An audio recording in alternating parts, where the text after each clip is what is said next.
Warga sepanjang jalan Kapten Syahrial mendadak heboh setelah api muncul dari rumah Andi. Tak butuh waktu lama, api langsung menyambar ke 4 rumah lainnya. Lantaran rumah-rumah di kawasan padat penduduk tersebut didominasi oleh rumah kayu.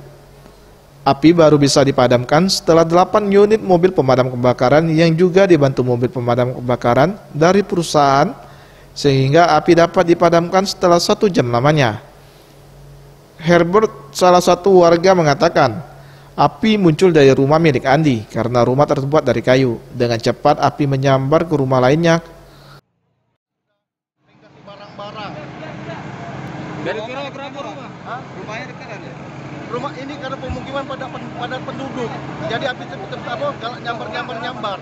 Supaya jangan nyambar, maka diantisipasi dengan pecahkan genteng rumah masing-masing warga. Berapa rumah Pak? Berapa rumah Pak? Sementara baru 3 rumah. 3 rumah Pak? Rata-rata bangunan sini dari kayu Pak ya? Bangunan kayu genteng. Sementara itu, PLH Bupati Opo Edward Chandra mengatakan pemerintah daerah masih fokus untuk memadamkan api serta mengumpulkan data korban kebakaran.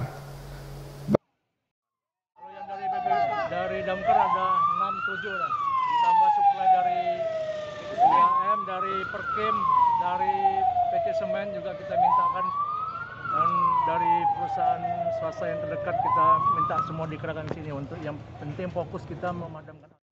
Bagus Mihargo, Sriwijaya TV.